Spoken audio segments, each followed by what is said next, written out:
Hey everybody, it's Lashes Lane, and this is the Sober Showgirl podcast. Today we are talking about going to bars sober, be it for a gig or be it for recreational purposes. And I'm really excited to get into this topic because it's something I get asked about a lot. Before we dive in, I wanted to introduce myself to anyone who's new here. Hi, I'm Lashes. I've been sober for almost 3 years.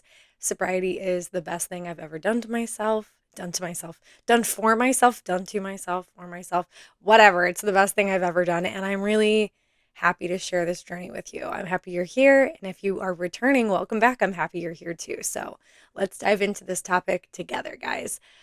Something that I get asked about a lot is how do I deal with the nightlife scene as a burlesque dancer? How do I deal with the nightlife scene as someone who is in a rock band? I am in my husband's band.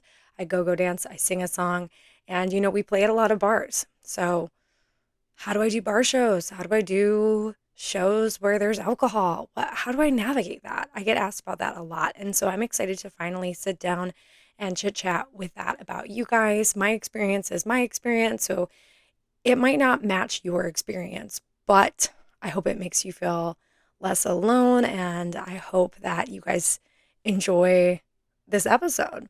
So diving into today's topic, going to bars. Let's talk about working in a bar first. So, early in my sobriety, I actually go danced and was a shot girl at a bar downtown. I know, pretty crazy. The manager of entertainment asked me if I was comfortable pouring shots. I really, at that point, just wanted money and I wanted to go dance. So I really didn't care. But after probably being at that club for I want to say 3 shifts. I just noticed that the energy was something I didn't want in my life. Even though the other dancers were a lot of fun, it was a bar environment and there was a lot of pouring shots and it made me uncomfortable. I didn't like go dancing on my little box and progressively seeing people get drunker and drunker and drunker. As someone who's sober, it just started to make me feel a little uncomfortable. And I didn't really want to be a part of it anymore. So I ended up leaving that gig because it wasn't the best for my mental health and my journey.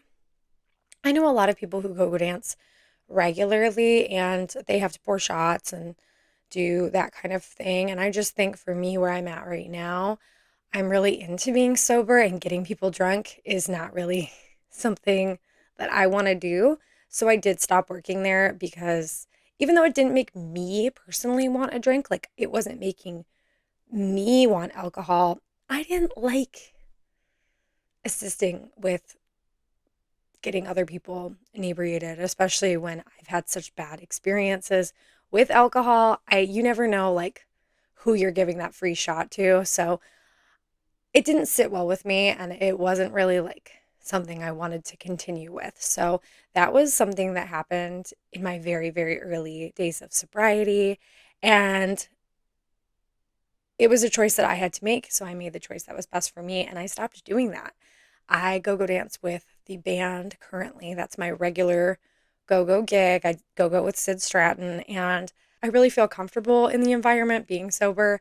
I've never really been in a situation where I've been uncomfortable with the band ever. I don't know. I don't hang out in the bar area very much when I'm performing. I'll be like backstage or I'll be like in a corner, but I'm not like up on the bar. Even if there's a bar in the location, I'll go outside or I'll hang out like behind the merch table or as far away from the actual physical bar as possible. That's one of the things that I like to do, especially if I am with the band. I won't hang out I won't sit at the freaking bar. I don't sit at the bar. So if I'm like just chilling in the venue, I'll chill far away from the bar. I'll go outside. I have asthma, so like if people are smoking, I won't go outside. I'll hang out by the merch table. I'll hang out like backstage if I can, just far away from like sitting at the bar. That's something that I do. Another thing that I do is if I am at a burlesque show performing, you guys will rarely see me hanging out afterwards. I go, I vibe, I have a great freaking time. But then after the show is done, I leave. And part of the reason I leave is because I don't feel like hanging out in the bar. I don't feel like sitting around, even though everyone might be great and I love everyone's company. I don't feel like sitting around a bar. I love performing. I love so many of the producers here that I get to work with. I just love all of them. Ugh, I do.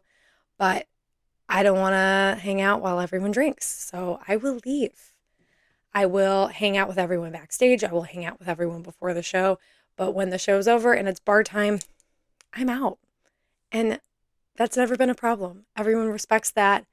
And typically I have a pretty long drive too. So I just leave after.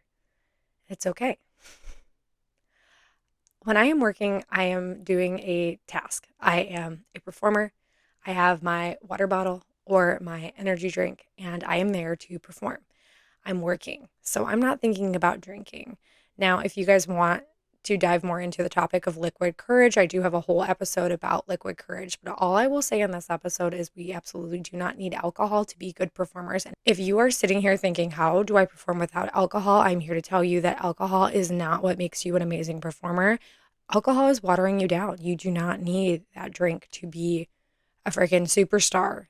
You have that inside of you. You just need to unlock that and just unleash your inner goddess, unleash your inner rock star, and go wild. Be confident in yourself, because the alcohol is just making you, honestly, not as sharp, makes you a little bit sloppy, and it might make you feel like you're loosening up, but it's just lowering your inhibitions and making it feel like you're a little bit more floaty for maybe a second. And then it can really turn into anxiety.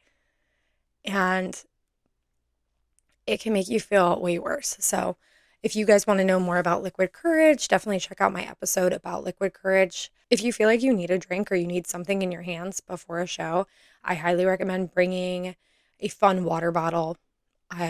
Bring your favorite energy drink or something like a sparkling water. Bring something with you. Bring a canned mocktail if you're somewhere that you know you're not going to be able to get a fun mocktail. Bring something for you. Bring something that makes you feel good. Don't be afraid to bring like a fidget toy backstage. Don't be afraid to bring earplugs. Make yourself comfortable. Bring a Kindle, bring a book, you know. And that's actually advice that I have for if you're going to a bar recreationally as well, which we are going to hop into now. So we just talked about how it feels to perform in a bar. I want to talk to you guys about what it's like to go to a bar as a guest. So this is actually something I don't have a lot of experience with, guys, because I don't go to bars very often. I was blessed enough last year to be booked a lot of weekends, a lot of weekends. And I was working a lot of weekends. So even if my friend had a show, I probably couldn't go because I was in a show that night. But that's not the case for every single night. There are a lot of shows that I've skipped out on because they were in bars, and I just had anxiety about going to a bar and being sober and just sitting in a bar at night. Even though there's a show that I want to see, if it's at a bar, in the last 2.5 years, there's a good chance that if I was free, I might have passed because I have really bad anxiety about going to bars. This is something that I'm trying to work on. And this podcast is all about being transparent. So we're all working on different things. I want to see more shows. If I'm available on a Tuesday night, let's say, and there is a show at a bar, I've definitely passed because I just couldn't bring myself to go to a bar. It just, for me, it doesn't make me want a drink. I'm kind of past that point in my journey, which is really cool, and I'm really happy to be there because my first year of sobriety, going to a bar would make me want a drink. I don't really want to drink anymore when I go to a bar. That's not what I'm craving. I don't like watching people get drunk. That's what bothers me. That's why I avoid bars. I don't like sitting there and watching the audience progressively get drunker and drunker and drunker. I know that that's their business, but for me, I know that that used to be me. So if I'm watching somebody who looks like how I used to look, that really breaks my heart. And so that's kind of why I avoid bars. Doesn't make me want to drink, it just makes my heart break for anyone who's there in active addiction, drinking, and needs to stop like I did. And that's just the truth. I don't know how to word it more delicately or if I'm, speaking as proper as I could about it, but it just makes me sad. It makes me sad to go to bars and see people getting drunk. Not everybody at a bar has like a drinking problem, but there are people at bars that do, and they probably look a lot like I did. And that just makes me feel some kind of way. So if you're wondering, why doesn't she come to a lot of shows? One, I might already be booked, guys. Can't be two places at once. And two, if it's at a bar, if it's a bar show, I just might not be comfortable. And that's okay. And I'm sharing this because I want you guys to know if you're not comfortable going out and if your whole body's going, oh, no, I can't go to a bar. I can't go to a bar. Listen to your body. Listen to your body. Listen to your body. I am trying to go to more shows at bars to support friends. And the things that I want to do, I did Spanish lessons at a concert the other day that I was at recreationally at the Conduit, which is like more of a bar venue. I did Spanish lessons. I went with my sister. She's also sober. She had her Kindle. Bring activities. Bring some activities. Yeah, okay, it might feel dorky, but you know what? We're dorks. Who cares? Who cares? Bring a sober buddy. My sister doesn't drink. My husband doesn't drink. My best friend doesn't drink. My other best friend doesn't drink. Bring a buddy. And if you don't have a buddy, bring something comforting. I was doing Spanish lessons at the bar. My sister has calico critters in her purse for comfort. There's a lot of different fidget bracelets, slap bracelets, things that you can do to kind of like, I don't know, have a little bit of comfort. Bring something. Bring something. Play a game on your phone while you're waiting for the show. Don't play the game during the show. That's rude. But like, play a game during the show. I've been to a lot of concerts lately, which is really cool. For me, I find it easier to go to recreational shows and concerts if they are at a venue where the bar's not in front of your face. So when I went to the Conduit, the bar is like right there when you walk in and it's pretty big.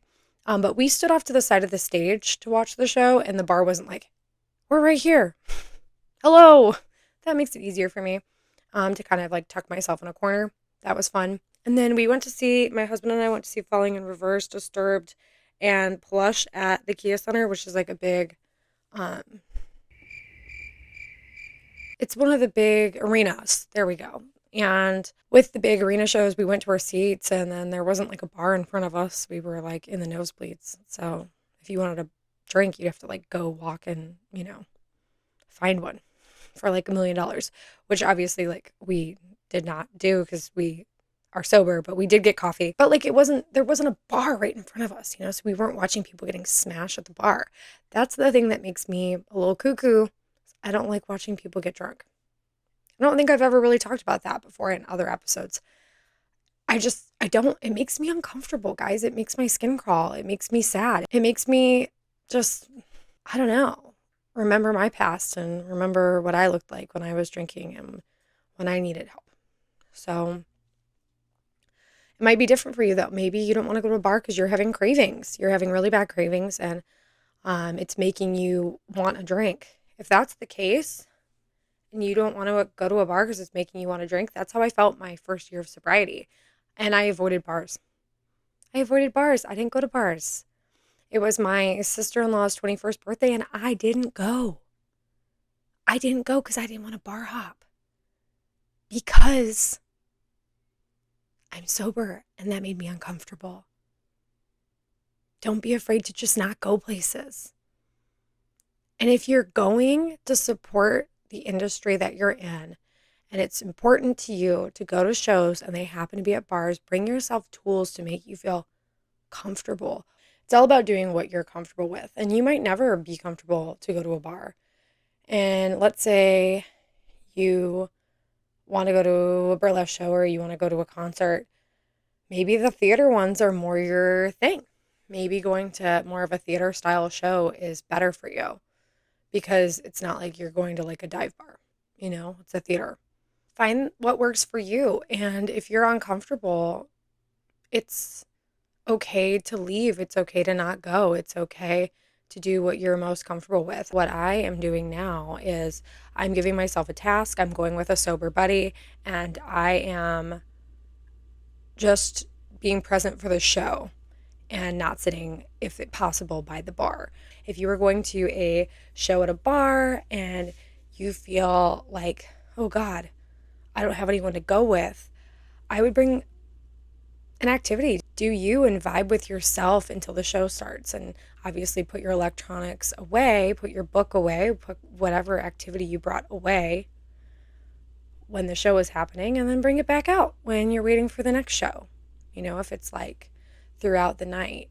If you feel uncomfortable, though, if you feel uncomfortable at a bar and you are sober, it's okay to leave and know that you are doing what's right for your journey and your mental health, and it's okay. You're sober for a reason, and you gotta do what's right for you. So don't let peer pressure and FOMO make you make the wrong decisions for you, because at the end of the day, it's all about doing the right things for your journey and your sobriety. And look, it's Brucey. This is the actual reason why I don't leave the house, because I just hang out with my kitty cats. Brucey. But, doing what's right for you is always the most important thing. And if you're not ready to go to a bar, or you're never ready to go to a bar, that's okay. There are theater shows that you can attend if you want to go see some art, if you want to go see some music. Maybe don't go to the shows that are at like a dive bar, Go to the shows that are at a theater. Be a little bit more selective. Another thing that I wanted to cover was music festivals. If you are sober and you want to go to a music festival, I highly recommend bringing a buddy that is also sober, finding a buddy in a group that's sober if you don't have one. Like, for example, Incarceration is the festival I played with at Stratton. It's in Ohio at the Ohio State Reformatory. I saw a couple posts in the Inkmates groups about being sober and linking up with other sober people. Don't be afraid to put yourself out there and find sober friends if you don't have any. Because there's a lot of people who are sober going to these kind of shows that want to be with sober people. So put yourself out there. Also, the DW Presents festivals have a group. I don't remember what it's called, but it is for sobriety. So that's another thing to look into. They have meetings during the festival. So that's really, really great resource. I wish I could remember the name off the top of my head, but that's a really great resource too. Don't be afraid to reach out to sober buddies online.